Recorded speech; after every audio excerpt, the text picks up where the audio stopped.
Hello everyone, उम्मीद आप ठीक होंगे और पढ़ाई अच्छे से कर रहे होंगे।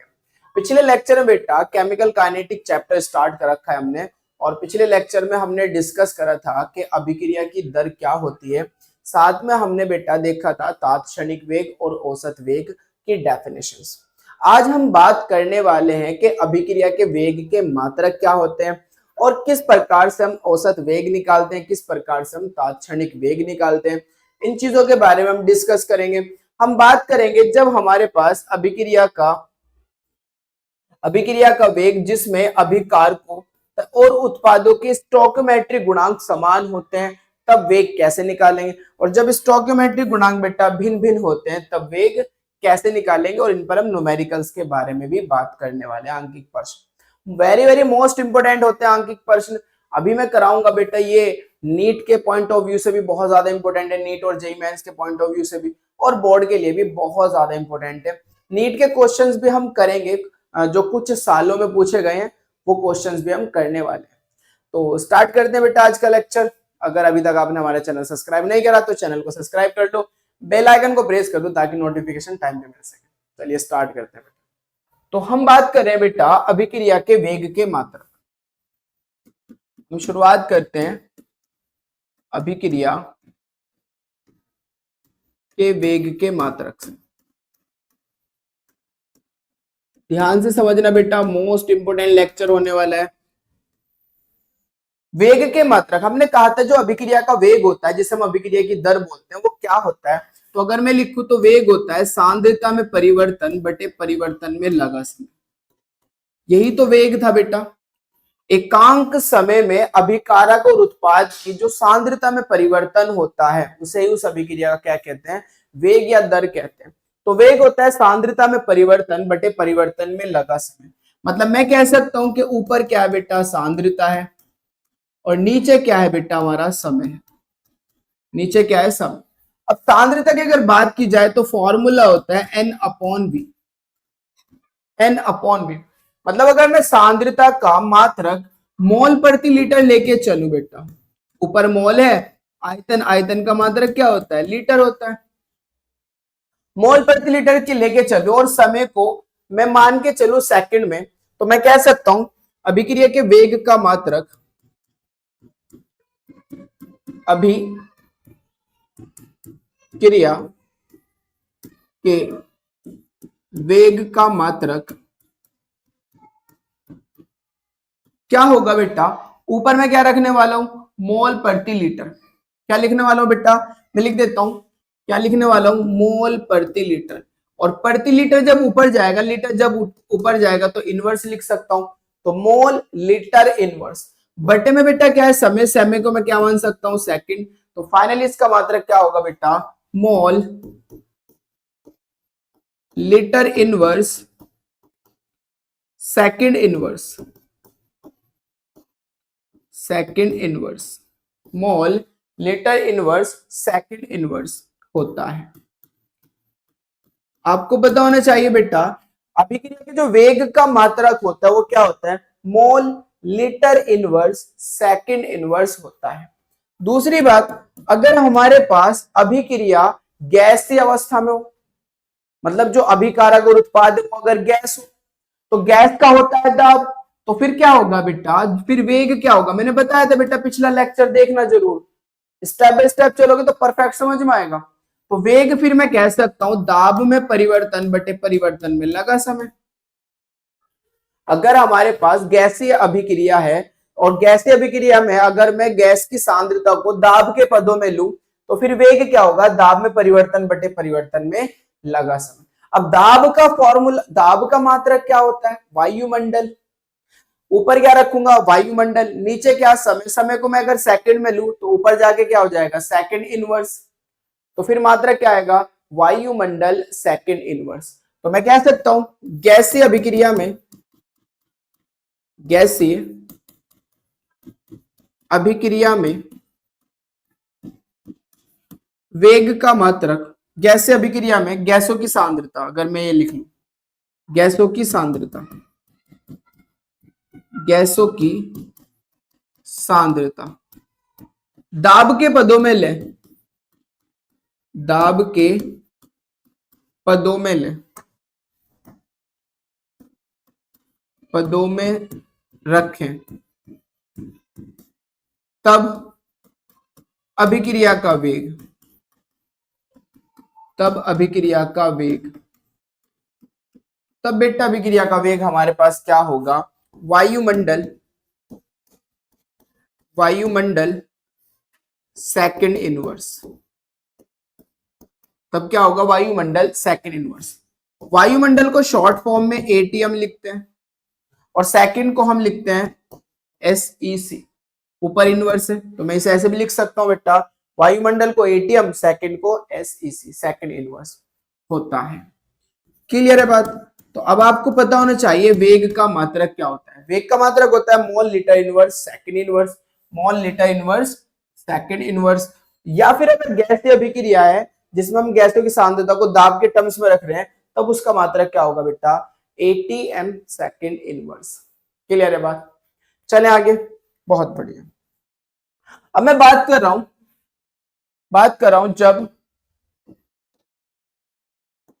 जब अभिकारक तथा उत्पादों के रस समीकरण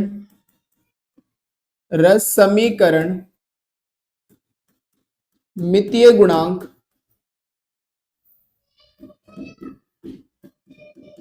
एक हो, जब अभिकारक और उत्पादों के जो रस समीकरण मितीय गुणांक हो वो एक हो। रस समीकरण मितीय गुणांक क्या होता है, जिसे मैं इंग्लिश में बोलता हूँ स्टोइकियोमेट्रिक फैक्टर, स्टोइकियोमेट्रिक गुणांक भी कह देते हैं बेटा। वो क्या होता है, मेरे पास कोई अभिक्रिया है जैसे लाइक दिस NH3 2NH3, यहां पर मुझे N2 प्लस 3H2 मिल रहा है, तो ये अभिकारक है बेटा, ये क्या है, अभिकारक है। और इसे मैं बोल सकता हूं बेटा उत्पाद, इन्हें मैं क्या बोल सकता हूं, उत्पाद। तो अभिकारक और उत्पादों के प्रतीकों में, सिंबल्स में जिसकी गुना होती है, जिस नंबर की गुना होती है, उसी नंबर को हम क्या बोलते हैं, रस समीकरण मितीय गुणांक बोलते हैं।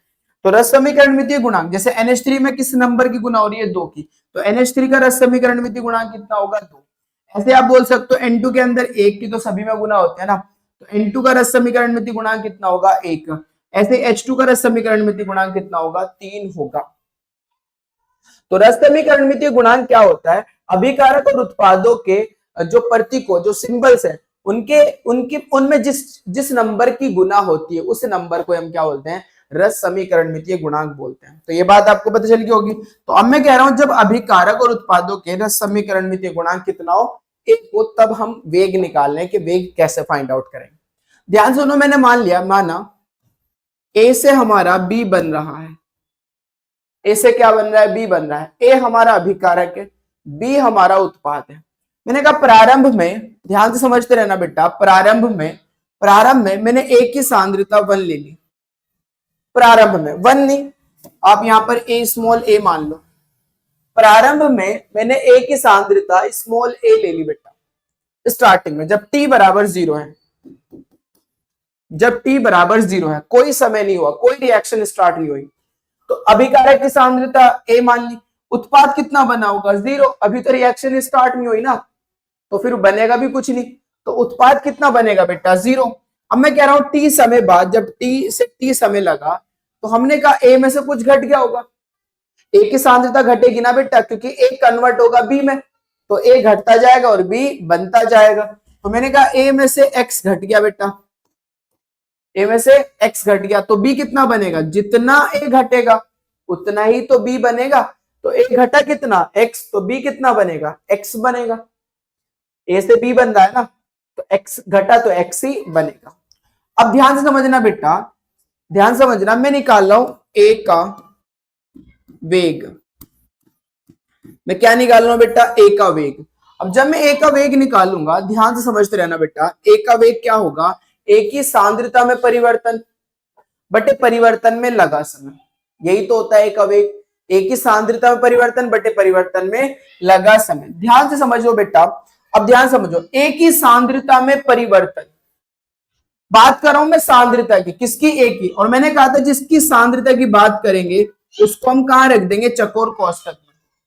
क्योंकि मैं यहां बात कर रहा हूं एक ही सांद्रता की, तो एक को मैं कहां रख दूंगा? चकोर कोष्ठक में। इसका मतलब चकोर कोष्ठक का मतलब सक्रिय द्रव्यमान, पिछले लेक्चर में पढ़ा है बेटा, पहले लेक्चर में सक्रिय द्रव्यमान। समझ रहे हो? एक ही सांद्रता की बात कर रहा हूं तो एक को कहां रख दिया मैंने? चकोर स्क्वायर ब्रैकेट में, बड़े ब्रैकेट में। क्लियर है बात? बहुत बढ़िया। परिवर्तन की बात कर रहा हूं तो डेल्टा लगा लो,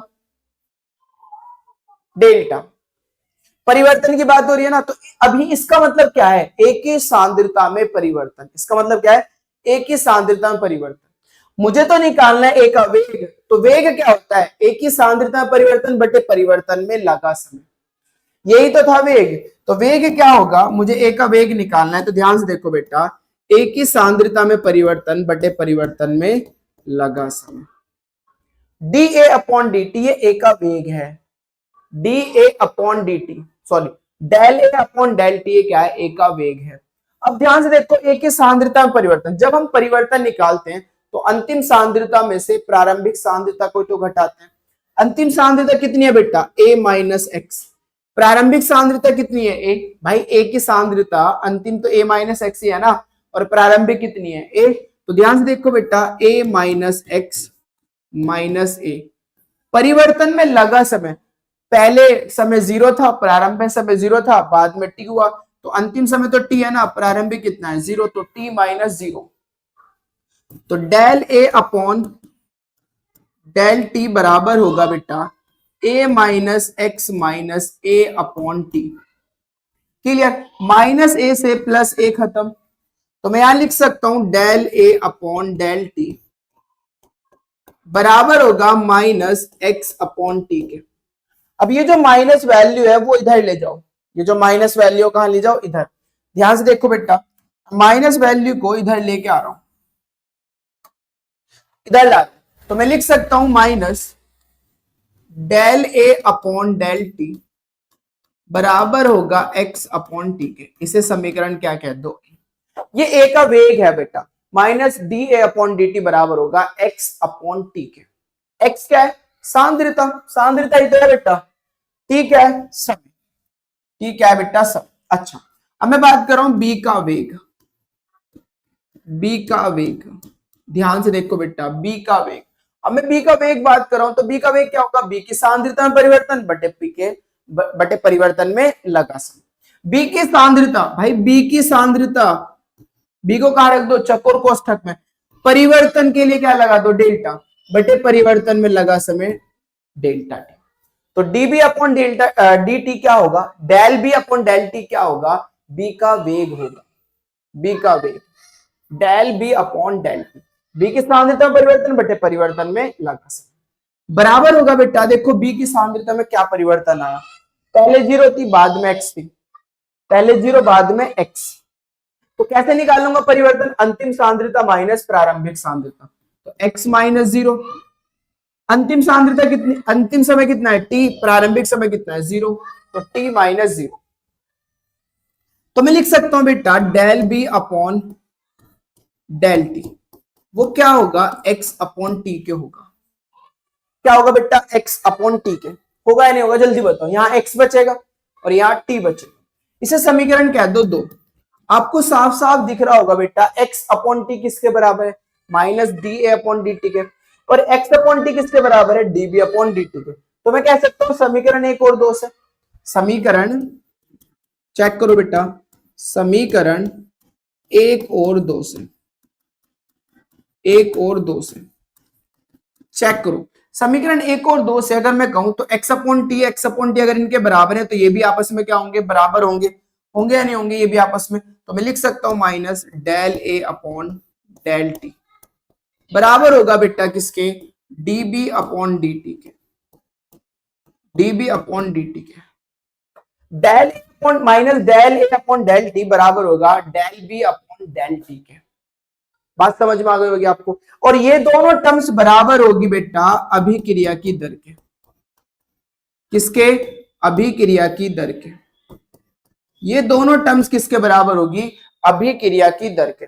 अभिक्रिया की दर इसके बराबर भी होगी, अभिक्रिया की दर इसके बराबर भी होगी। मतलब अभिक्रिया की दर को चाहे तो उत्पाद से निकाल लो, अभिक्रिया की दर को चाहे अभिकारक से निकाल लो। और आप देख भी रहे होंगे कि अभिकारक की दर बराबर है उत्पाद की दर के।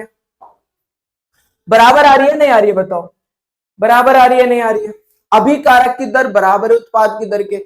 लेकिन आपको यहां पर एक चीज बदलाव दिख रहा होगा साइन का, उत्पाद में पॉजिटिव है और अभिकारक में नेगेटिव है। और वेग कभी भी ऋणात्मक नहीं होता। तो ये जो ऋणात्मक साइन है हमें क्या बताता है कि भाई अभिकारक की सांद्रता घटती है और उत्पाद की सांद्रता बढ़ती है। तो बढ़ेगी तो पॉजिटिव, घटेगी तो नेगेटिव। तो हमारे पास ये जो माइनस साइन है ये हमें क्या बताता है बेटा? ये हमें बताता है कि अभिकारक की सांद्रता घटती जाती है, जबकि उस उत्पाद की सांद्रता क्या होती जाती है? बढ़ती जाती है। तो टी समय बाद अभिकारक की सांद्रता घटेगी, जबकि टी समय बाद उत्पाद की सांद्रता बढ़ेगी। बात समझ में आई? इसको मैं बोल सकता हूं, इसको मैं बोल सकता हूं ए के, चूंकि अभिकारक है ना ये, तो कमी आ रही है, तो मैं से लिख सकता हूं ए के विलुप्त होने की दर, विलुप्त होने की दर, ए के विलुप्त होने की दर, ए के विलुप्त होने की दर बोल सकता हूं minus D A upon D T को। ये लिख लेना बेटा, मोस्ट इंपोर्टेंट बातें हैं। इसमें क्या बोल सकता हूं? Minus D A upon D T को ए के विलुप्त होने की दर, पूरी टर्म से बेटा, ये पूरा पूरा, ये पूरा का पूरा minus D A upon D T है ए के विलुप्त होने की दर। ऐसे ही D del B upon del T क्या होगा बेटा हमारे पास? बी के निर्माण की दर, बी बनता जा रहा है ना, बी के निर्माण की दर। तो इस टर्म्स को मैं बोल सकता हूं बी के निर्माण की दर, और इस टर्म्स को बोल सकता हूं मैं ए के विलुप्त होने की दर। तो याद रखना बेटा, याद रखना, अगर मेरे पास कोई अभिक्रिया है तो उस अभिक्रिया में जो अभिकारक और उत्पाद होगा, अभिकारकों का वेग बराबर होगा उत्पादों के वेग के। बस दिमाग में ये बात रखनी है कि अगर अभिकारक है तो उसमें माइनस लगाएंगे, और अगर उत्पाद है तो उसमें प्लस लगाएंगे। और प्लस को लगाओ या ना लगाओ मर्जी की बात, लेकिन अभिकारक के साथ क्या लगाओगे? माइनस लगाओगे। वेग जब लिखूंगा मैं, अभी इस अभिक्रिया के लिए मैं वेग लिख रहा हूं, अभिक्रिया की दर लिख रहा हूं इसके लिए, तो अभिक्रिया की दर जब लिखूंगा तो मैं लिखूंगा ए की सांद्रता में परिवर्तन बटे परिवर्तन में लगा समय, और चूंकि अभिकारक है तो माइनस लगाऊंगा। इसी प्रकार जब मैं बी लिखूंगा तो अभिकारक का जो वेग है, जो दर है, वो बराबर होगी उत्पाद की दर के। तो मैं उत्पाद को बराबर करके लिखूंगा, और उत्पाद कौन है? बी, तो बी की सांद्रता परिवर्तन बटे परिवर्तन में लगा। देखेंगे अभी एग्जाम्पल देखेंगे, अभी तो फिलहाल आपको ये बात अच्छे से समझनी। चलें आगे बेटा, ध्यान से देखते रहेंगे। अब मैं कह रहा हूं जब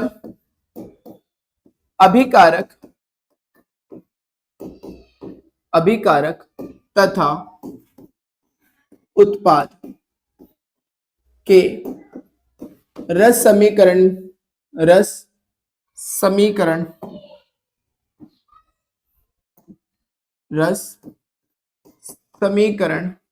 मितीय गुणांक 1 के बराबर ना हो, नॉट इक्वल टू 1 हो, तो इसे मैं कैसे लिख सकता हूं? चलो ऐसे लिख देता हूं, 1 के बराबर ना हो, न हो, एक ना हो, कुछ अलग अलग हो, एक ना हो भाई, कुछ अलग अलग हो। तो वहां तो आपने देखा था जब ए से बी बन रहा था तो इनके रस समीकरण मितीय गुणांक 1 थे। अब देख सकते हो बेटा, इसका भी रस समीकरण मितीय गुणांक 1 है, इसका भी रस समीकरण मितीय गुणांक 1 है। तो आप देख सकते हो जब रस समीकरण मितीय गुणांक 1 है तो अभिकारकों का जो वेग है वो उत्पादों के वेग के बराबर हो रहा है। बस सिर्फ आपको पता होना चाहिए अभिकारक में माइनस आएगा और उत्पाद में प्लस आएगा। अब इसमें देखते हैं कि जब हमारे पास अभिकारक और उत्पाद के रस समीकरण मितीय गुणांक क्या हो? 1 के बराबर ना हो, कुछ अलग अलग हो। जैसे मैंने ले लिया a से 2b बन रहा है, a से 2b बन रहा है, यानी कि a से दुगना b बन रहा है। अगर a घटेगा तो दुगना b बनेगा, अगर a 2 घटा तो b 4 बनेगा, क्योंकि a से दुगना बन रहा है, आप देख सकते हो। तो ध्यान से देखना बेटा, प्रारंभ में कह रहा हूं जब t बराबर 0 है तो मान लिया स्मॉल a सांद्रता है, इसकी 0 है बेटा, अभी तो रिएक्शन स्टार्ट नहीं हुई। मैंने कहा हमारे पास t बराबर t हुआ तो a में से कुछ घट गया होगा, a में से कितना घट गया? x। अगर ये x घटेगा तो वो तो दुगना बनेगा ना, b कितना बनेगा? दुगना। देखो a से 2b बन रहा है तो ये कितना बनेगा बेटा? 2x बनेगा। कितना बनने वाला है b? 2x। क्योंकि अगर ये x घटा, a में से x घटा तो भाई ये दुगना बनेगा, तो ये 2x बनेगा। अब ध्यान से देखो, मैं कह रहा हूं a का वेग, a का वेग कैसे निकालोगे भाई? a का वेग a की सांद्रता में परिवर्तन, मतलब del a upon del T, परिवर्तन में लगा समय, यही तो है a का वेग। a की सांद्रता में परिवर्तन चेक करो बेटा, अंतिम सांद्रता कितनी है? a माइनस एक्स माइनस प्रारंभिक कितनी है? a बटे परिवर्तन में लगा समय देखो बेटा कितना होगा? t minus zero, t minus zero. तो del a upon del T बराबर होगा a minus X minus a upon T. आप देख सकते हो माइनस a से प्लस a खत्म, तो यहां मेरे पास क्या मिलने वाला है? Del a upon del T बराबर मिलेगा x अपॉन टी के बेटा। अब मुझे चाहिए x अपॉन टी, तो माइनस को इधर भेज दो, तो minus del a upon del T बराबर होगा x अपॉन टी के। इसे समीकरण 1 कहते हैं, इसे समीकरण भाई 1 कह दिया हमने, इसे समीकरण क्या कह दिया हमने? 1। अब इस बार b के बात करो, b का वेग, b का वेग कैसे निकालोगे? b की सांद्रता में परिवर्तन बटे परिवर्तन में लगा समय, तो del b upon del T. अब तो आपको पता भी चल गया होगा भाई, जिसकी सांद्रता की बात करेगा उसको चकोर कोष्ठक में रख देना है, उसको चकोर कोष्ठक में रख दो, और चूंकि परिवर्तन की बात करेगा तो डेल लगाओ, तो डेल बी अपॉन डेल। अच्छा, वो बराबर होगा बेटा b की सांद्रता में परिवर्तन चेक करो, b की सांद्रता में परिवर्तन, परिवर्तन कैसे निकालेंगे? अंतिम सांद्रता माइनस प्रारंभिक सांद्रता, अंतिम कितनी है? 2x, प्रारंभिक कितनी है? 0, परिवर्तन में लगा समय, अंतिम कितना है? t, प्रारंभिक कितना है? 0।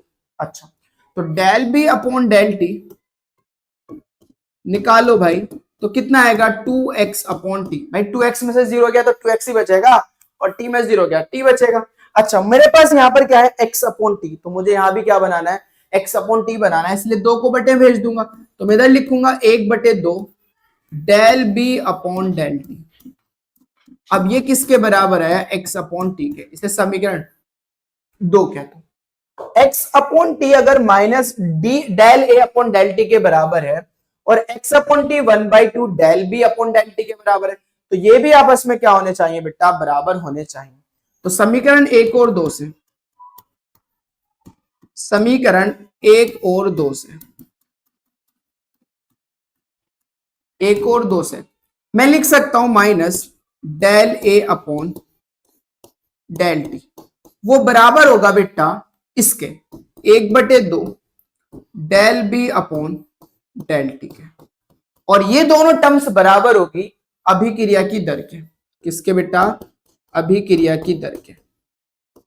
ये दोनों टर्म्स बराबर होगी अभिक्रिया की दर के। किसके बराबर होगी? अभिक्रिया की दर के। आई कुछ बात समझ में?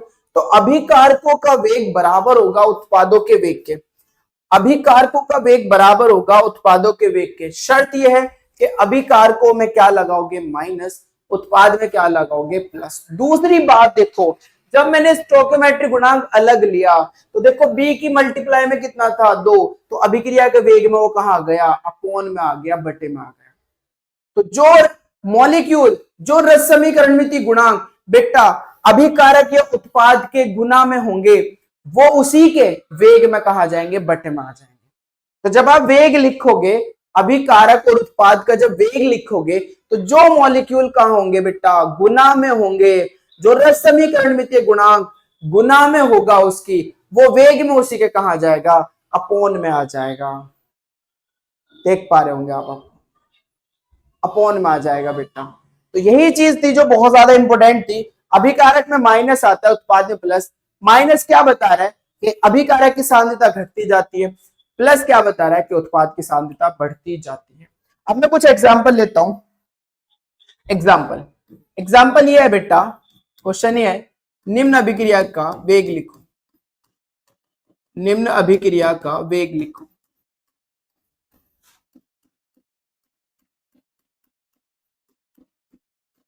ध्यान से समझना बेटा, ध्यान से। अभिक्रिया है a plus 2b 2c plus 2d। मुझे इस अभिक्रिया का क्या लिखना है बेटा? वेग लिखना है। तो मुझे पता है जो अभिकारकों का वेग होता है वो उत्पादों के वेग के बराबर होता है। जो अभिकारकों का वेग होगा वो किसके बराबर होगा? उत्पादों के वेग के बराबर होगा। बस अभिकारकों में क्या लाना है? माइनस, उत्पाद में क्या लाना है, प्लस। पहली बात। दूसरी बात, हमारे पास दो तरह के वेग होते हैं बेटा, एक होता है औसत वेग और एक होता है तात्क्षणिक वेग। पढ़ा था हमने पिछले लेक्चर में। अब मैं बता रहा हूं औसत वेग और तात्क्षणिक वेग के बात। औसत वेग और तात्क्षणिक वेग, जब अगर हम औसत वेग निकाले हैं तो परिवर्तन के लिए डेल्टा यूज करेंगे। अगर मैंने परिवर्तन के लिए डेल्टा यूज करा तो इसका मतलब वो कौन सा वेग होगा, औसत वेग होगा। तो अभी तक जो मैं निकाल रहा था ये सब क्या थे बेटा, औसत वेग थे। ये अभिक्रिया का क्या था, औसत वेग था। अगर मैं बेटा डेल्टा यूज करूंगा तो मतलब मैं क्या निकाल रहा हूं, औसत वेग निकाल रहा हूं। अगर परिवर्तन में क्या यूज कर रहा हूं, डेल्टा। और अगर बेटा परिवर्तन में मैं यूज कर रहा हूं डी, तो इसका मतलब मैं उसका क्या निकाल रहा हूं, तात्क्षणिक वेग निकाल रहा हूं। औसत वेग हम तभी निकालेंगे जब वो वर्ड यूज करेगा कि औसत वेग निकालो। जब वो वर्ड यूज करेगा कि इसका औसत वेग ज्ञात करो, तभी औसत वेग निकालेंगे। अदरवाइज हर कंडीशन में हम क्या निकालने वाले हैं, तात्क्षणिक वेग। तो अब मैं हर जगह डी यूज करूंगा, मैं डेल यूज तब करूंगा जब वो कहेगा कि भाई इसका क्या निकालो, औसत वेग निकालो, तब डेल यूज करूंगा। बात समझ में आ रही है आपको, डेल कब यूज करना है, जब वो कहेगा कि इस अभिक्रिया का औसत वेग निकालो, तब डेल यूज करना है। अगर वो औसत वेग के बारे में बात नहीं करता तो फिर आप क्या निकालोगे, डी निकालोगे।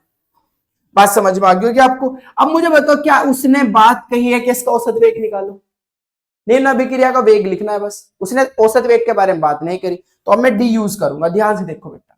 अब मैं बात कर रहा हूं अभिक्रिया का वेग, अभिक्रिया का वेग। चलो पहले स्टेप बाय स्टेप तुम अच्छे समझा देता हूं, एकदम से मतलब डायरेक्टली लिखते हैं, ध्यान समझो। पहले मैं लिखूंगा ए का वेग, ए का वेग, ए का वेग। अब ए का वेग जब मैं लिख रहा हूं तो कैसे लिखूंगा बेटा, अभिकारक है तो माइनस लगाऊंगा, अभिकारक है तो क्या लगाऊंगा, माइनस। अब एक ही चूंकि मुझे क्या करना है, वेग लिखना है, तो एक ही सांद्रता परिवर्तन बटे परिवर्तन में लगा समय। जो मॉलिक्यूल गुना में होंगे, जो रस समीकरण में गुणांक गुना में होगा, वो इसके अपॉन में आएगा। और एक तो सबके बटे में होता है बेटा, तो इसलिए हमारे पास ए का वेग क्या होगा, minus D A upon D T. B का वेग बताओ, बी का वेग, बी भी अभिकारक है, अभिकारक में क्या आता है बेटा, माइनस आता है। कितने मॉलिक्यूल गुना में, दो। जितने मॉलिक्यूल गुना में होंगे वो उसका आएंगे अपॉन में, तो माइनस एक बटे दो। और वेग लिख रहा हूं तो बी की सांद्रता परिवर्तन बटे परिवर्तन में लगा D B upon D, D B upon D T. Clear है बात। सी की बात करता हूं, सी का वेग, सी का वेग कैसे निकालोगे बेटा, सी उत्पाद है, उत्पाद के लिए क्या लगाओगे, प्लस। लगाओ या ना लगाओ मर्जी बात है। जो मॉलिक्यूल गुना में वो उसी के कहां जाएगा, बटे में आ जाएगा, तो 1/2 और D C upon D T, मतलब डी सी के सांद्रता परिवर्तन बटे परिवर्तन में लगा सकते, D C upon D T. ऐसे में अगर निकालू डी का वेग, तो डी का वेग कैसे निकालेंगे हम बेटा, जितने मॉलिक्यूल गुना में है वो अपॉन में आ जाएंगे, दो गुना में तो दो अपॉन में आ गया, और मैं क्या निकाल सकता हूं, D D upon D T. अब ये जितने भी हमारे पास अभिकारक हैं और उत्पाद है, ये आपस में क्या होंगे, बराबर होंगे। इनका वेग सबका क्या होगा, आपस में बराबर होगा।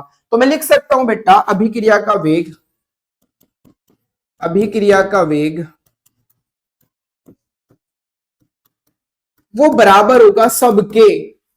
तो अभिक्रिया का वेग मैं लिख सकता हूं minus D A upon D T, वो बराबर होगा बेटा minus 1/2 D B upon D T, वो बराबर होगा बेटा minus plus 1/2 D C upon D T, वो बराबर होगा बेटा 1/2 D D upon D T.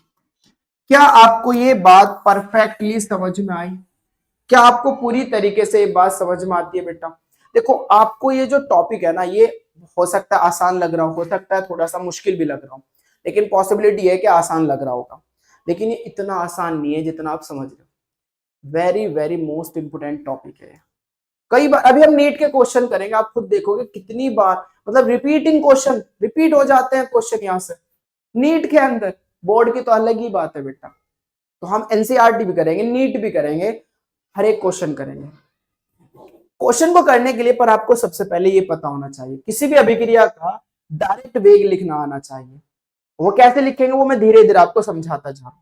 Next question लिखते हैं बेटा। एक क्वेश्चन 2018 में भी आया था, क्वेश्चन 2018 में, निम्न अभिक्रिया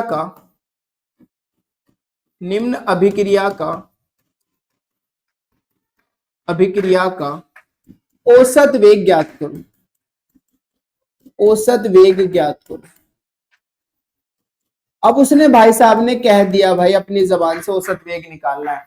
अभिक्रिया क्या थी बेटा, N1A plus N2B M1C plus M2D, इसका निकालना है औसत वेग। ये जो अभिक्रिया थी, आंसर में देखो, आंसर में देखो बेटा, आंसर में जब मैं आंसर लिखूंगा तो सबसे पहले मुझे अभिक्रिया को नोट करना पड़ेगा, अभिक्रिया को नोट करना पड़ेगा। तो मैंने ये अभिक्रिया नोट करनी है आंसर।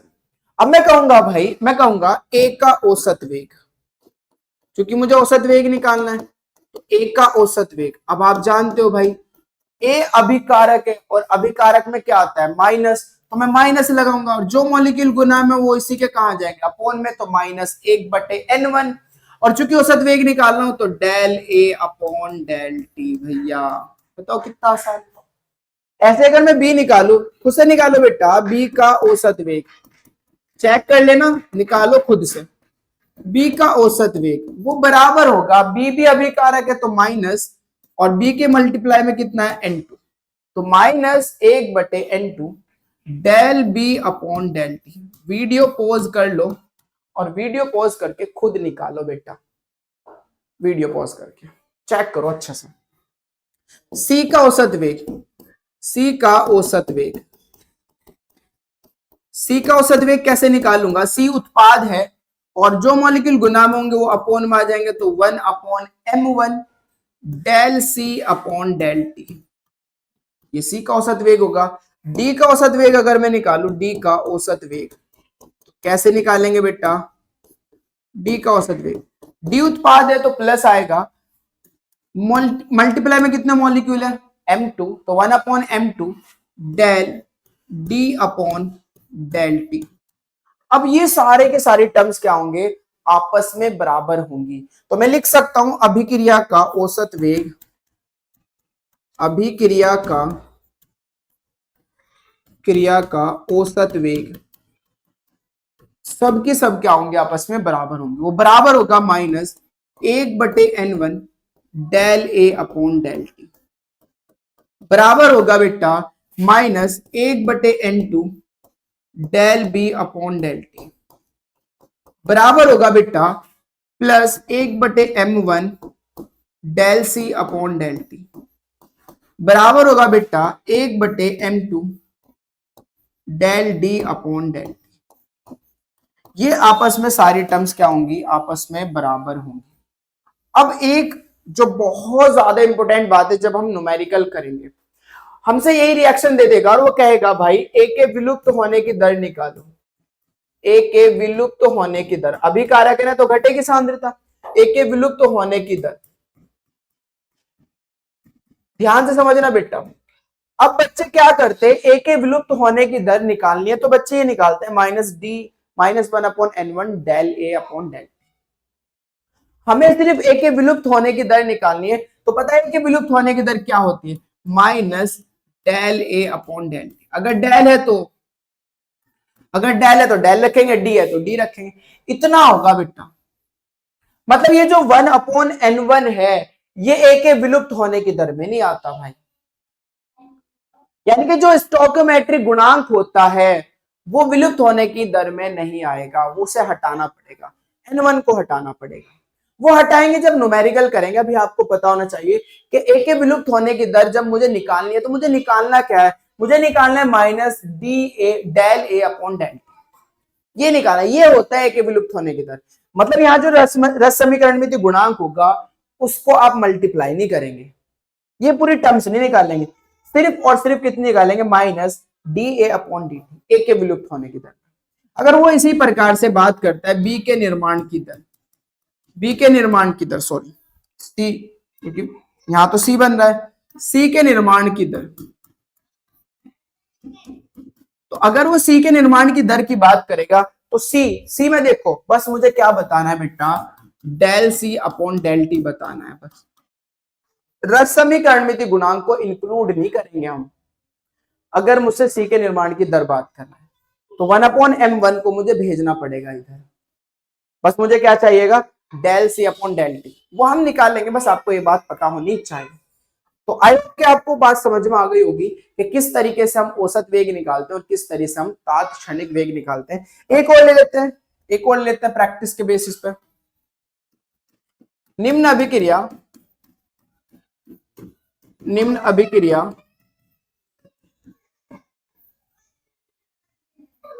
का वेग बताओ।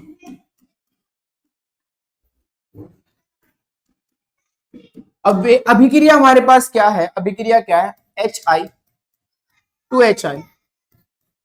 H2 plus I2। इस अभिक्रिया का वेग बताना है बेटा। अब मैं डायरेक्ट लिखूंगा, सिर्फ डायरेक्ट, अब मैं डायरेक्ट लिखूंगा बेटा, अभिक्रिया का वेग, अभिक्रिया का वेग। अब आप जानते हो बराबर होगा, अभिकारक है तो माइनस, और जो मॉलिक्यूल गुना में वो अपॉन में आएंगे तो -1/2। अच्छा, वेग, चूंकि औसत वेग की तो बात नहीं कर रहा हूं, वेग की बात कर रहा है तो डी लूंगा, डी HI अपॉन dt, यानी कि HI की सांद्रता में परिवर्तन बटे परिवर्तन में लगा समय, HI की सांद्रता परिवर्तन बटे परिवर्तन में लगा समय, वो बराबर होगा, ये उत्पाद है बेटा, ये उत्पाद है, उत्पाद में हमारे पास प्लस आता है, माइनस नहीं आता। दूसरी बात, यहाँ पर रस समीकरण में गुणांक कितना है, एक है, एक को हम लिखते नहीं, तो मैं डायरेक्ट क्या लिखूंगा बेटा, DH2 अपॉन dt बराबर होगा, बराबर होगा। अगर मैं आई की बात करूं, आई की बात करूं तो यहाँ पे भी रस समीकरण में गुणांक कितना है, 1 है, तो मैं इसे लिख सकता हूं बेटा DI2 अपॉन dt। ये इस अभिक्रिया का क्या होगा, वेग होगा। इस प्रकार से आप क्या निकाल सकते हो, किसी भी अभिक्रिया का वेग निकाल सकते हो। बात समझ में आ गई होगी। तो चलिए अब हम कुछ और एग्जाम्पल पे चलते हैं। बात करते हैं बेटा हम आंकिक प्रश्न की, न्यूमेरिकल्स की, और उसने पहला क्वेश्चन कहा है, अभिक्रिया हमारे पास N2 gas plus 3H2 gas, तीर का निशान 2NH3 गैस के लिए NH3 के बनने की दर तथा H2 के घटने की दर, घटना नहीं घटने, ये सही कर लेना बेटा, घटने की दर, ये हमारे पास क्या है, यहां पर घटने की दर है, यहां पर घटने की दर, घटने की दर किस प्रकार संबंधित है, मुझे रिलेशन बताना है। हमारे रिलेशन किस में बताना है बेटा, NH3 के बनने की दर में और H2 के घटने की दर में। तो मुझे इसके लिए सबसे पहले क्या लिखना पड़ेगा, अभिक्रिया का वेग लिखना पड़ेगा। तो चेक करो बेटा, चेक अच्छे से। पहले मैं आंसर लिखूंगा, हल लिखूंगा, हल लिखूंगा बेटा, हल,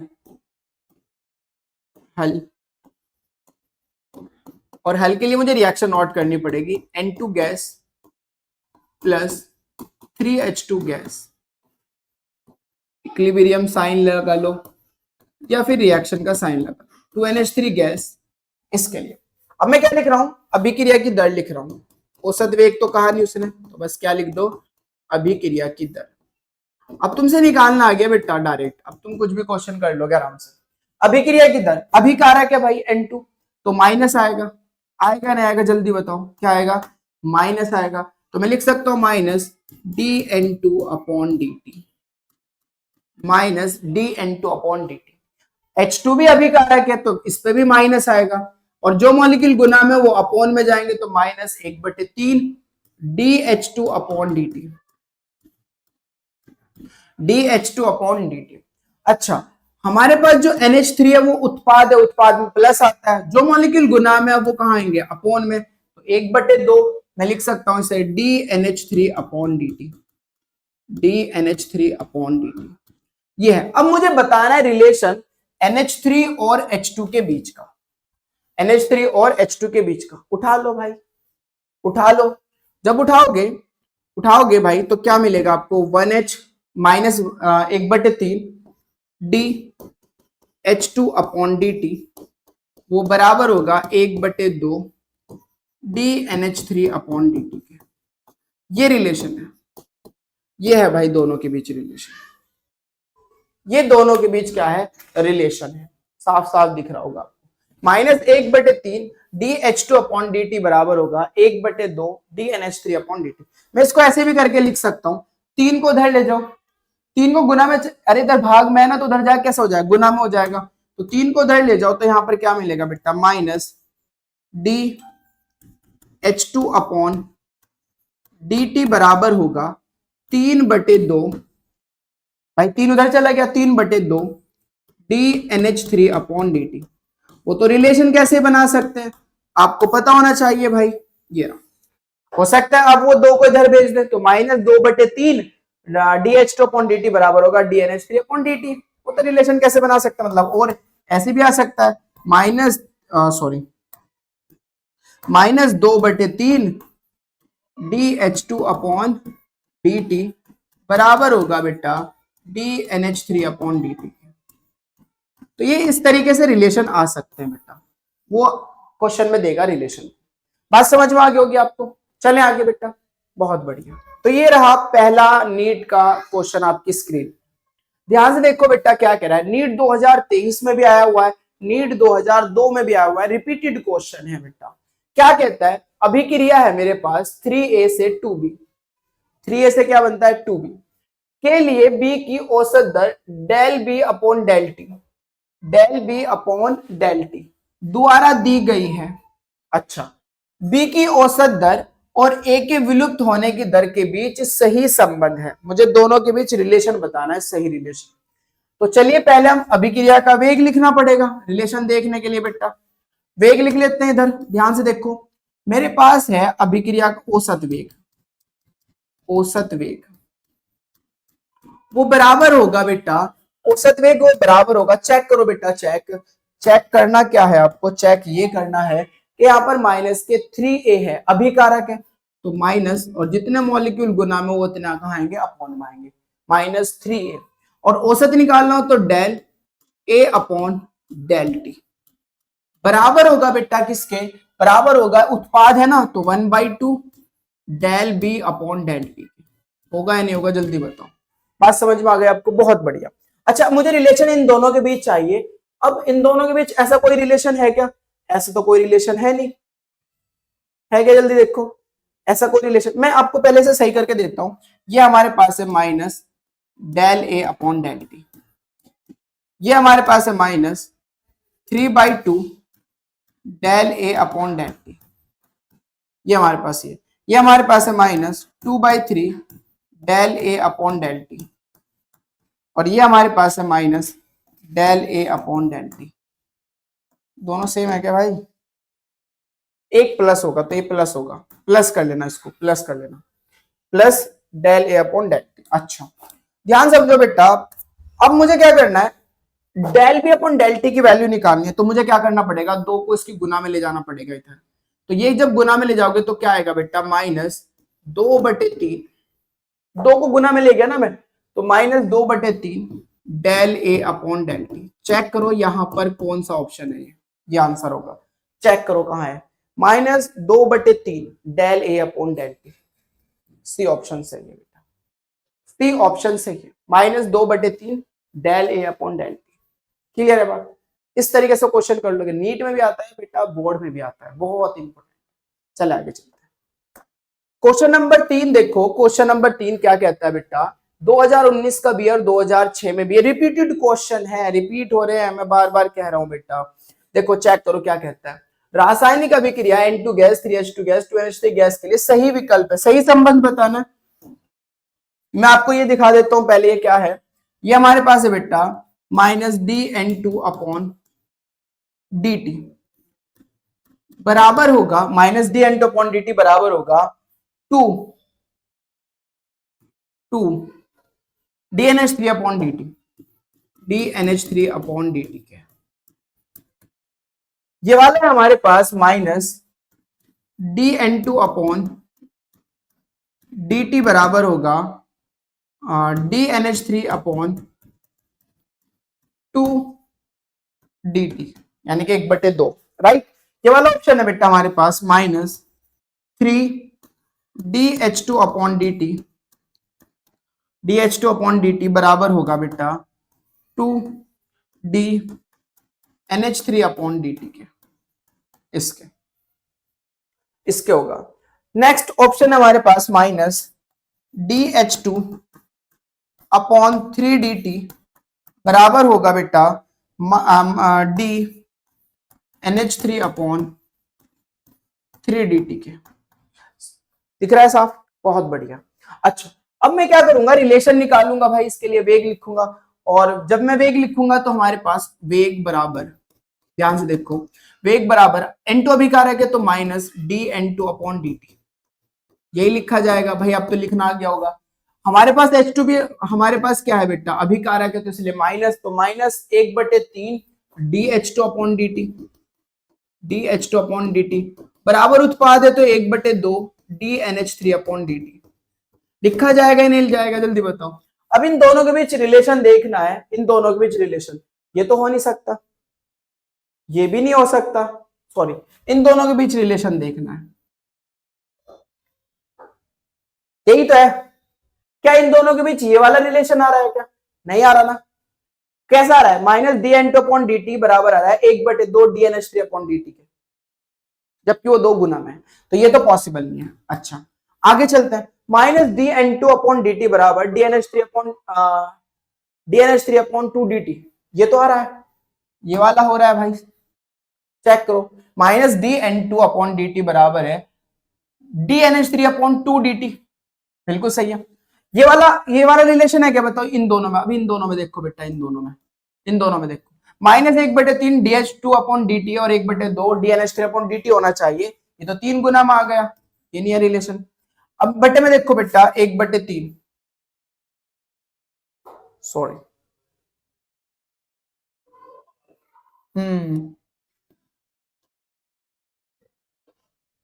यहां पर हमारे पास 2 है बेटा, 2 है ना ये, और ये माइनस है, ये माइनस है बेटा, ये माइनस है, माइनस है, ये भी माइनस है और ये भी माइनस है, तो DH2 अपॉन 3dt बराबर होगा माइनस DNH3 अपॉन 2dt। सिर्फ और सिर्फ क्या गलत हुआ है यहाँ पर, रिलेशन ठीक था, रिलेशन बिल्कुल ठीक था, लेकिन इसमें प्लस है, इसमें माइनस नहीं है भाई, और माइनस आने से ये ऑप्शन भी क्या हो गया हमारा, गलत हो गया। तो आंसर कौन सा होगा बेटा, सेकंड होगा। आंसर कौन सा होगा, सेकंड। सिर्फ यहाँ माइनस आने से देखो चेंज होगी चीजें, नहीं तो सेम था बिल्कुल, रिलेशन बराबर था, लेकिन यहाँ माइनस है, बट यहाँ प्लस है, और यहाँ क्या दे दिया इन्होंने, माइनस दे दिया। क्लियर है बात, समझ में आ रही होगी बेटा, परफेक्ट, बहुत बढ़िया। आगे चलते हैं। क्वेश्चन नंबर 4 हमारा 2009 में भी आया हुआ है नीट का, 2002 में भी नीट में आया हुआ है। अब ये क्या कहता है, वही रिलेशन बना लेते हैं पहले अच्छे से। ये हमारे पास है dBr2 अपॉन dt, वो बराबर है बेटा minus 5/3 dBr minus upon dt के। अच्छा, सेकंड ऑप्शन दिया है उसने dBr2 अपॉन dt बराबर होगा बेटा 5/3 dBr माइनस अपॉन dt के। ये ऑप्शन दिया है बेटा हमारे पास dBr2 अपॉन dt बराबर होगा 3 dBr माइनस अपॉन 5dt के। अच्छा, नेक्स्ट ये हमारे पास है dBr2 अपॉन dt बराबर होगा बेटा minus 3/5 dBr minus upon dt के। अब आपको क्या चाहिए, मुझे यहाँ पर रिलेशन है Br2 और Br माइनस, सब में Br2 Br minus, Br2 Br minus, Br2 Br minus, बस यही उठा लेते हैं, एक तो Br माइनस उठा लेते हैं और एक Br2 उठा लेते हैं, इसी को देख लेते हैं। तो जब मैं लिखूंगा तो minus 1/3 dBr minus upon dt, वो बराबर होगा इसके बेटा 1/5 dBr2 अपॉन dt के। भाई ये तो उत्पाद है तो प्लस आएगा, भिकारक है तो माइनस आएगा। अब ऐसा कोई रिलेशन तो अभी हमारे पास दिखा नहीं, इस तरह का कोई रिलेशन नहीं है, तो इसका मतलब इन्होंने 3 को उधर भेज रखा है बेटा, और जब मैं 3 को इधर लेके जाऊंगा तो मैं इसे और ऐसे करके लिख सकता हूं, minus dBr minus upon dt बराबर होगा 3/5 dBr2 अपॉन dt। इस तरह का ऑप्शन देखो बेटा, डीबीआर चेक करो। अच्छा, यहां पर डीबीआर2 ले रखा है, तो मुझे क्या करना है बेटा, डीबीआर2 ले रखा है, इसको इधर भेजना है, सॉरी इसको इधर भेजना है, तो कोई बात नहीं, हम अभी कर लेंगे इसको। इन्होंने क्या कर रखा है बेटा, डीबीआर2 का जो हमारा स्टोइकोमेट्रिक गुणांक है वो इधर भेज रखा है, तो मैं इसे लिख सकता हूं और करके, मैं लिख सकता हूं डीबीआर2 अपॉन dt वो बराबर होगा -5/3 dbr माइनस अपॉन dt के, इसके होगा। तो चेक करो, dbr2 upon dt -5/3 dbr minus upon dt, ये करेक्ट है। dbr2 अपॉन dt बराबर होगा 5/3, प्लस आ रहा है भाई, यहाँ तो माइनस आना चाहिए, अच्छा ये गलत है। dbr2 अपॉन 5/3 होना चाहिए, ये भी गलत है, ये भी 5/3 होना चाहिए, भी गलत है, तो हमारा आंसर ये हो जाएगा बेटा। क्लियर है बात? तो ये सारे नीट के क्वेश्चंस थे जो अभी हमने करे। अब हम एनसीईआरटी लेते हैं बेटा, चले आगे। बहुत बढ़िया, क्वेश्चन नंबर 5 जो हमारा एनसीईआरटी का क्वेश्चन है, क्या कहता है क्वेश्चन, ध्यान से देखो। 2A उत्पाद अभिक्रिया में A की सांद्रता 10 मिनट में 0.5 मोल प्रति लीटर से घटकर 0.4 मोल प्रति लीटर रह जाती है। तो इस समय अंतराल के लिए अभिक्रिया वेग की गणना करनी है, वेग की गणना निकालनी है भाई।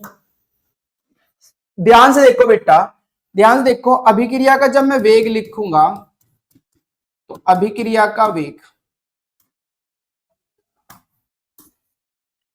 अभिक्रिया का वेग, ध्यान से देखो बेटा, अभिक्रिया का वेग, अब बहुत आसान है बेटा, अभिक्रिया का वेग लिखूंगा तो अभिक्रिया का वेग इसके बराबर होगा, अभिकारक है तो भाई माइनस होगा, अभिकारक है तो क्या होगा माइनस, तो -1/2 dA अपॉन dt। उसने औसत वेग थोड़े ही कहा है, अगर वो औसत वेग कहता तो डेल लगाता, क्योंकि उसने वेग कहा है तो तात्क्षणिक वेग निकाल रहा हूं मैं इसका, dA अपॉन dt। तो मैंने लिख लिया बेटा, अभिक्रिया का वेग बराबर होगा -1/2 dA अपॉन dt। इसे समीकरण क्या है 2A। ये dA क्या है, A की सांद्रता में परिवर्तन, dt क्या है परिवर्तन में लगा समय, तो चेक करो, चेक करो बेटा, उसने कहा है कि जो A की सांद्रता है वो 10 मिनट में 0.5 मोल से प्रति लीटर से घटकर 0.4 मोल प्रति लीटर रह जाती है। तो आप देखो A की सांद्रता में परिवर्तन, A की सांद्रता में परिवर्तन,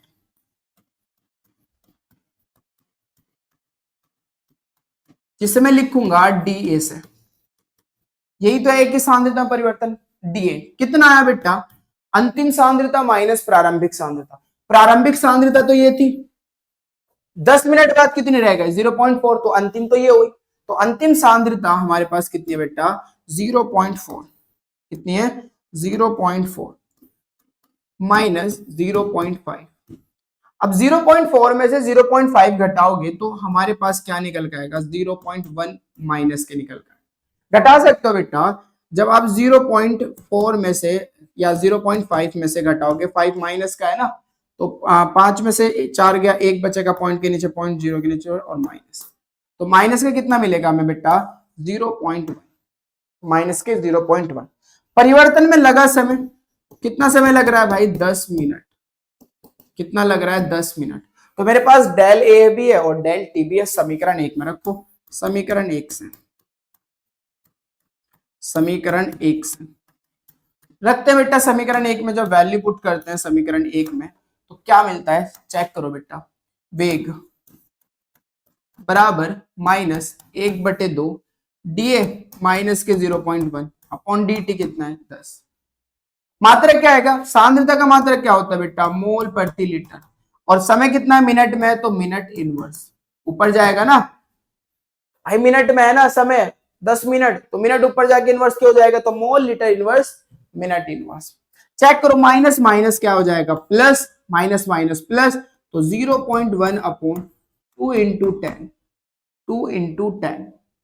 अच्छा, पॉइंट हटेगा, 1 जीरो नीचे आ जाएगी, पॉइंट हटेगा तो क्या होगा 1 जीरो नीचे आ जाएगी, मैं यही दिखा देता हूं, तो पॉइंट हटने से 1 जीरो नीचे आ गई, तो अब मैं लिख सकता हूं इसे 1/2 गुना 10 गुना 10, राइट, 10 गुना 10 मतलब 10 की पावर 2, मैं अलग से दिखा रहा हूं बेटा, यहां पर देखो 2 गुना में से लिख सकता हूं 10 की पावर 2, 10 की पावर 2 पर जाके कैसे हो जाएगी माइनस की, तो 1/2 गुना 10 की पावर -2, 1/2 को मैं क्या लिख सकता हूँ 0.5 गुना 10 की पावर माइनस के 2।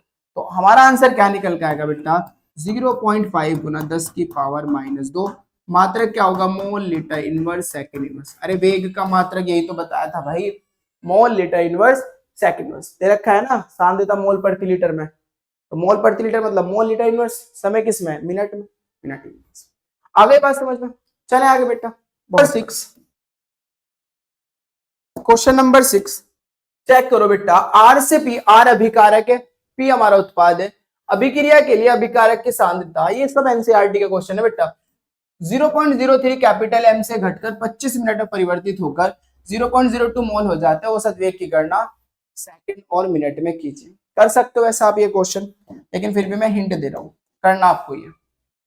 हिंट कैसे बेटा, हम जब औसत वेग निकालेंगे तो पहले वेग लिख लेते हैं, वेग, क्योंकि उसने जो सांद्रता दी है वो अभिकारक की दी है या नहीं दी है, अभिकारक की दी है। अभिकारक कौन है बेटा, आर है। तो ध्यान देखो वेग बराबर होगा माइनस माइनस औसत वेग की बात कर रहा है क्या, वो औसत वेग की कर रहा है, तो minus del R upon del T, ये होगा भाई हमारे पास वेग।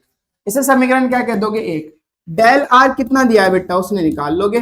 डेल आर कितना दिया हमारे पास, अंतिम सांद्रता ये है, प्रारंभिक 0.03 थी, तो 0.032 में से घटा दोगे 0.03 को। घटाने के बाद हमारे पास क्या मिलेगा बेटा, माइनस के 0.01 मिलेगा। घटा लेना, अभी तो करा है। परिवर्तन में लगा समय डेल्टा टी कितना है हमारे पास, डेल्टा टी है 25 मिनट भैया, 25 मिनट। सारी वैल्यू आप रख दीजिए। वेग बराबर डेल आर कितना है, माइनस के 0.01, परिवर्तन में लगा समय डेल टी। अच्छा मिनट में है तो मात्रक क्या होगा, mole litre inverse minute inverse, minute inverse. अच्छा माइनस माइनस क्या हो जाएगा, प्लस, अरे प्लस ही तो होगा भाई, तो 0.01 25, राइट। अब क्या करोगे, पॉइंट हटा लोगे, पॉइंट हटा लोगे, 2 जीरो नीचे आएगी, 2 जीरो, तो मैं लिख सकता हूं 1/25 गुना 10 की पावर माइनस 1/25 गुना 10 की पावर माइनस 2। ये आ गया हमारे पास, ये आ गया हमारे पास बेटा मिनट में आंसर। अब अगर सेकंड में लिखना है आपको, तो मिनट को अगर सेकंड में कन्वर्ट करना होता है तो हमें क्या करना होगा, 60 से गुना करनी होगी। तो बस आपको क्या करना है, जो आंसर आया उसको सेकंड में कन्वर्ट करना है, और सेकंड में कन्वर्ट करने के लिए वेग सेकंड में, हेडिंग डालोगे ना, वेग सेकंड में, सेकंड में, और जो वैल्यू आएगी हमारे पास तो उसमें क्या कर दोगे, 60 से डिवाइड करोगे। तो 1/25 गुना 60 और गुना 10 की पावर माइनस 2। अब ये मात्रा क्या होगा, mole litre inverse second inverse. 60 से भाग करोगे, अरे 1 मिनट बराबर 60 सेकंड का होता है ना, तो मिनट की जगह क्या रखोगे, 25 मिनट है, सेकंड में कन्वर्ट करोगे तो 60 से तो गुना करोगे, 60 से 60 से, तभी तो सेकंड में कन्वर्ट होगा। हाँ तो इसलिए 60 से हमने डिवाइड कर दिया, तो हमारा किस में आ गए, सेकंड में। कर लोगे बेटा, कर लेना, बहुत आसान है, कैलकुलेशन कर लेना थोड़ी सी। चले आगे चलते हैं।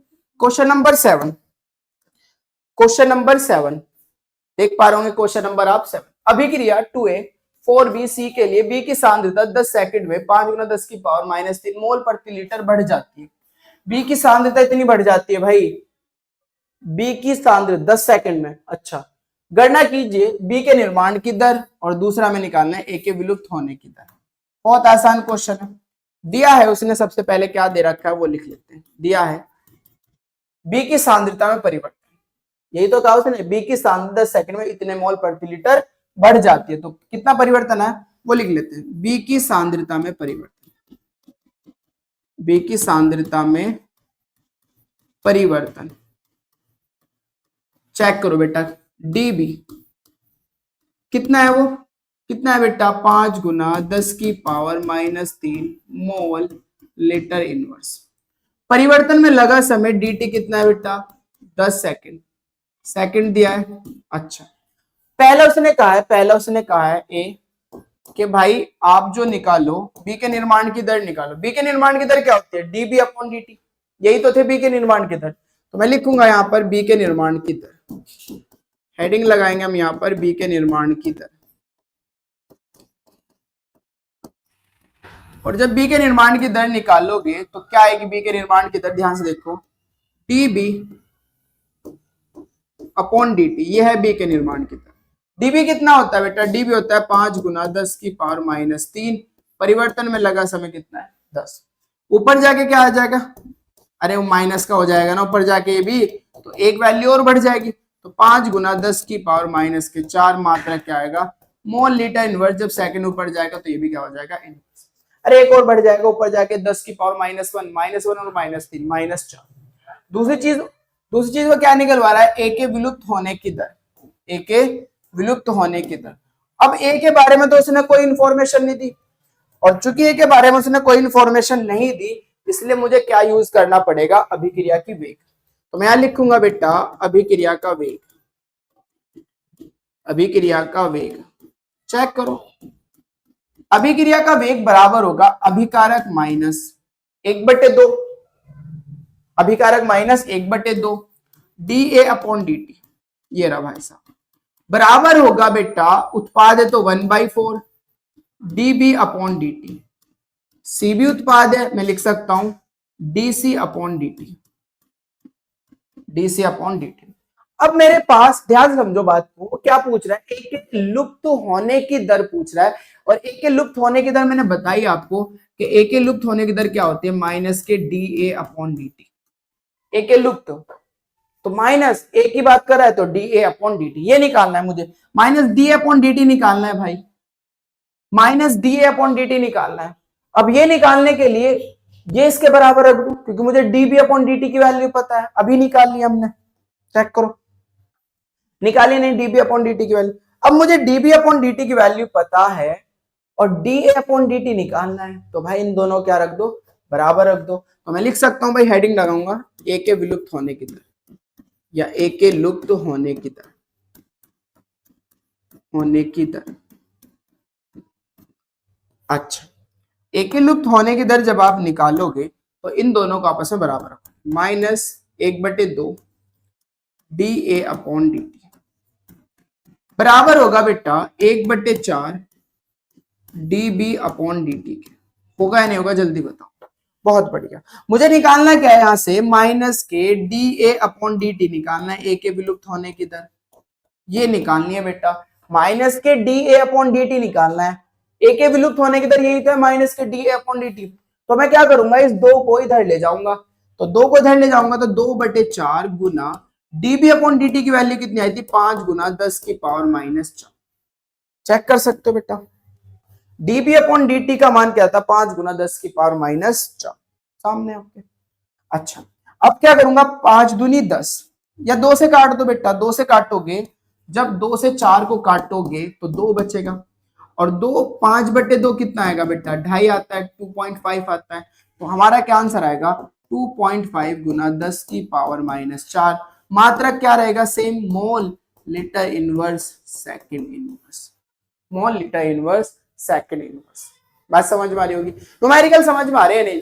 अगर बेटा कोई डाउट है या कोई भी प्रॉब्लम है आपको, तो आप हमारे चैनल टेलीग्राम चैनल से जुड़े या फिर हमारे इंस्टाग्राम आईडी से जुड़े, और वहां पर आप हम अपनी प्रॉब्लम शेयर कर सकते हैं, या फिर आप वीडियो पे कमेंट करके अपनी प्रॉब्लम को भी शेयर कर सकते हैं। ठीक है बेटा, चलते हैं आगे। क्वेश्चन नंबर 8, क्वेश्चन नंबर 8 क्या है बेटा, ध्यान से देखो।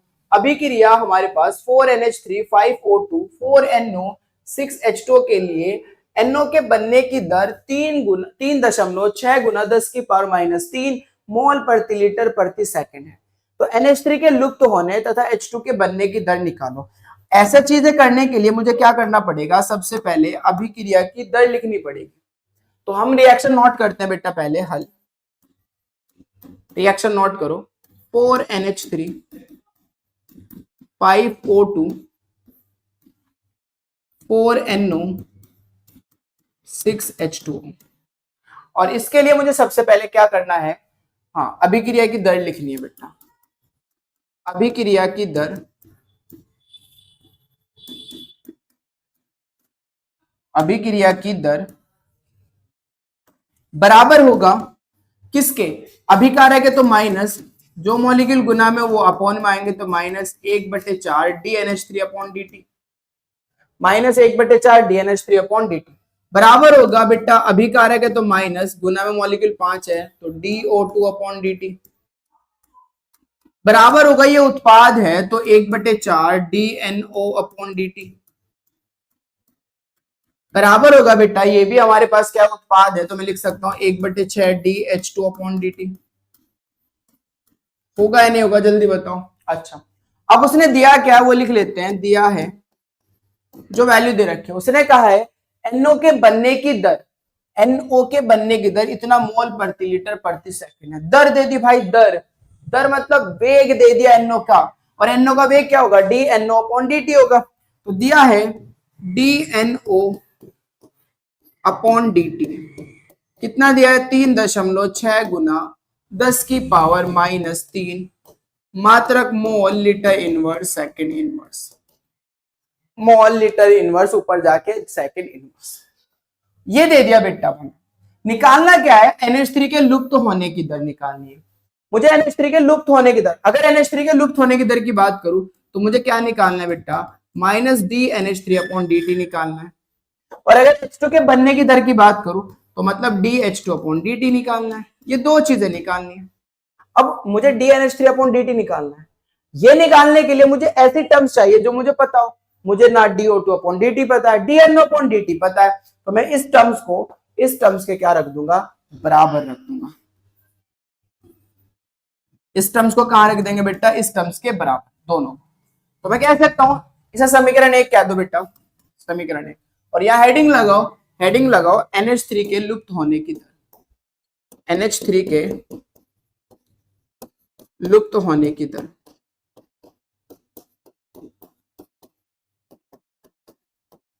ध्यान से देखो, क्या करूं मैं, -1/4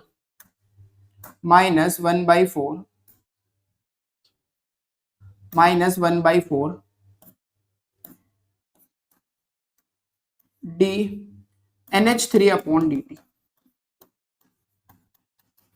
किसके बराबर रखूंगा, जो मुझे पता है, 1/4 DNO अपॉन dt, इसके बराबर रखेंगे बेटा।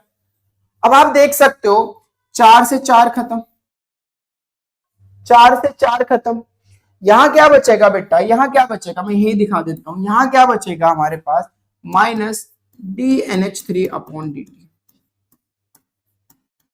-DNH3 अपॉन dt, वो किसके बराबर होगा बेटा, DNO अपॉन dt के। और DNO अपॉन dt कितना आया, 3.6, कितना दे रखा है बेटा, 3.6 गुना 10⁻³ मात्रा क्या रहेगा, mole litre inverse second inverse.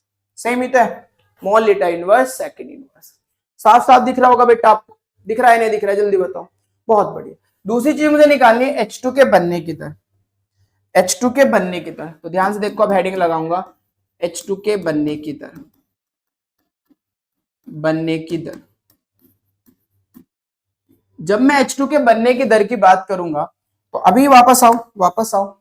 अब मुझे निकालना है H2 के बनने की दर। कहां है मेरे पास H2 कहां है, H2 तो है ही नहीं, सॉरी H2O होगा यहाँ पर, H2O यहां पर होगा बेटा, H2O क्या होगा बेटा, H2O।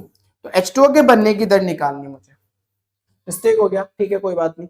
H2O के बनने की दर, तो अब मैं इसको किसके बराबर रख दूंगा, इसके बराबर रख दूंगा, इसको इसके बराबर भी रख सकता हूं, क्योंकि अब तो मेरे पास माइनस के DNH3 अपॉन dt की वैल्यू भी पता है, और मेरे पास DNO अपॉन dt की वैल्यू पता है। तो इस टर्म को इसके बराबर भी रख सकते हो, इस टर्म को इसके बराबर भी रख सकते हो, अब आपकी मर्जी है। तो अभी फिलहाल मैं इस टर्म्स को किसके बराबर रख रहा हूं, इसके बराबर रख रहा हूं।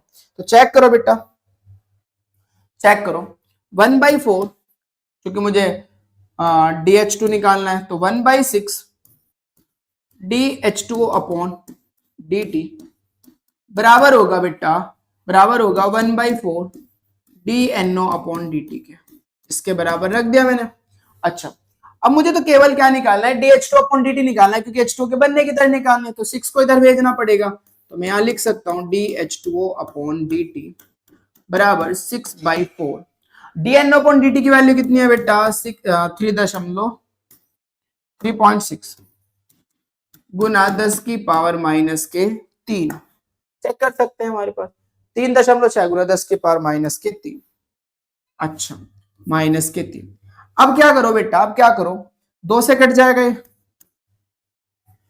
2 से कट जाएगा, मैं अलग करके दिखा रहा हूं आपको, 2 से कटेगा हमारे पास कितनी बार, 3 बार, ये 2 बार। ये पॉइंट हटेगा बेटा 36 हो जाएगा बटे 10। पॉइंट हटाने एक जीरो नीचे आ गई, 36 बटे 10। ध्यान से देखना बेटा, ध्यान से।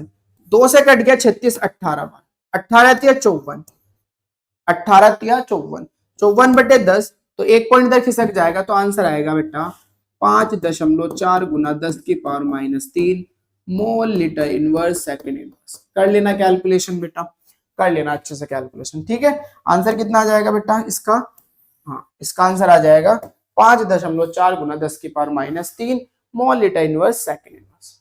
बात समझ में आ रही होगी। चले आगे बेटा, बहुत बढ़िया। लास्ट क्वेश्चन और बहुत इंपोर्टेंट क्वेश्चन है, लास्ट और बहुत इंपोर्टेंट है, चेक कर सकते हो। क्वेश्चन क्या कहता है, ध्यान से देखो। वो कह रहा है 398 केल्विन पर N2O5 के अपघटन की अभिक्रिया का अध्ययन CCl4 विलयन में N2O5 की सांद्रता के मापन द्वारा किया गया। प्रारंभ में N2O5 की सांद्रता 2.33 मोल प्रति लीटर थी, जो 184 मिनट बाद घटकर 2.08 मोल लीटर इनवर्स रह गई। अच्छा, तो ये कह रहा है कि यह अभिक्रिया जो है वो निम्नलिखित समीकरण के अनुसार होती है, इस समीकरण के अनुसार हो रही है। तो वो कह रहा है इस अभिक्रिया के लिए औसत वेग की गणना मिनटों में सेकंड के पद में कीजिए। इस समय अंतराल में NO2 के उत्पादन की दर भी हमें निकालनी है। समझ लो बात को, इस बात को समझ लो। उसने जो सांद्रता दी है वो N2O5 की दी है, N2O5 की। तो बस N2O5 के लिए औसत वेग निकालना है। तो चेक कर लेते हैं, मैं इसको ऊपर ले जाता हूं, रिएक्शन रख लेते हैं यहां पर। देखो बेटा, अब देखो, देखना ये है, पहले मैं अभिक्रिया की दर लिख लेता हूं, अभिक्रिया का औसत वेग लिख लेता हूं, अभिक्रिया का औसत वेग, औसत वेग जो मुझे निकालना है वो बराबर होगा अभिकारक में -1/2 dN2O5 अपॉन dt, बराबर होगा बेटा 1/4 dNO2 अपॉन dt, बराबर होगा बेटा dO2 अपॉन dt के। अब उसने जो अभिक्रिया का औसत वेग जो निकलवा रहा है, औसत वेग जो निकलवा रहा है वो N2O5 का डेटा दे के निकलवा रहा है। तो देखते हैं क्या दिया है उसने। दिया है N2O5 की सांद्रता में परिवर्तन, सांद्रता में परिवर्तन। तो मैं इसे लिख सकता हूं dN2O5। क्या परिवर्तन है बेटा, प्रारंभिक सांद्रता थी 2.33, 184 मिनट बाद कितनी हो गई थी 2.08, तो 2.08 में से घटा दो 2.33। जब आप घटाओगे 2.08 को 2.33 में, तो ये माइनस की वैल्यू है। अच्छा, 3 में से 8 नहीं जा सकते, एक इधर से लिया, 13 में से 8 गए 5, 2 बचा, 2 नीचे लिख लिया क्योंकि 2 में से 0 गए, 2 पॉइंट के नीचे पॉइंट, और 2 में से 2 गया 0। तो हमारे पास कितना बचा बेटा, -0.25। कितना बचा, -0.25। ठीक है, तो हमारे पास यहां पर आ गया बेटा -0.25। राइट, ये हमारे पास सांद्रता बचा। परिवर्तन में लगा समय, मात्रक अगर लिखो तो मोल लीटर इनवर्स। परिवर्तन में लगा समय डेल्टा टी कितना लगा बेटा, 184 मिनट। बस अब मैं लिख सकता हूं समीकरण 1 से, अगर मैं यहां पर देखूं तो मैं लिख सकता हूं औसत वेग। तब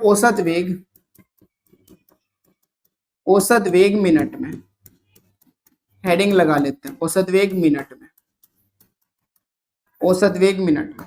चलिए भाई, बहुत बढ़िया। तो औसत वेग वो बराबर होगा बेटा, औसत वेग वो बराबर होगा -1/2 dN2O5 कितना है, -0.25 अपॉन dt कितना है बेटा 184 मिनट। तो कितना होगा, माइनस माइनस प्लस, तो मैं लिख सकता हूं 0.25। मैं क्या लिख सकता हूं बेटा, 0.25 अपॉन क्या लिख सकता हूं, 2 गुना 184 मिनट। कैलकुलेशन कर लेना, इसका मात्रक आ जाएगा मोल लीटर इनवर्स सेकंड इनवर्स। अब मैंने आपको पहले भी बताया था, अगर मुझे इसको कन्वर्ट करना हो सेकंड के अंदर, तो औसत वेग सेकंड में, तो फिर आपको क्या करना है, 60 से डिवाइड करना है औसत वेग सेकंड में। अगर सेकंड में निकालूंगा मैं, तो तब औसत वेग आएगा हमारा, औसत वेग तब आएगा, यहां देखा होगा आपने 0.25 2 गुना 184, ये तो मिनट में, मिनट को कन्वर्ट अगर सेकंड में करना हो तो किससे गुना कर दो, 60 से। अब ये क्या मात्रा आएगा, मोल litre inverse second inverse. Calculation करके बेटा कमेंट करके बताना क्या आंसर है। दूसरी चीज, अब आपको क्या निकालना है, एक और चीज आपको निकालनी है बेटा यहां से, और वो चीज क्या है हमारे पास, NO2 N2O5 की उत्पादन दर, NO2 की उत्पादन दर, यानी कि DNO2 अपॉन dt निकालना है। अब आपको N2O5 अपॉन dt पता चल जाएगा, या फिर आपको समझो औसत वेग पता चल जाएगा।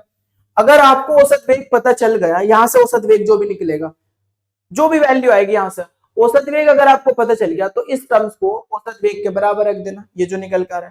अब जब रखोगे तो मुझे चाहिए DNO2 अपॉन dt, तो 4 की गुना किस में कर देना, औसत वेग में कर देना, तो NO2 अपॉन dt क्या निकल कर आ जाएगी, उत्पादन दर निकल कर आ जाएगी। क्लियर है बात बेटा, कर लेना, इतना तो कर सकते हो बेटा आप, नहीं होगा तो मुझे कमेंट करके बता। आपको उम्मीद है आपको ये लेक्चर बहुत पसंद आया होगा और सारे कॉन्सेप्ट अच्छे से क्लियर हुए। पढ़ते रहिए बेटा, ऑल द वेरी बेस्ट।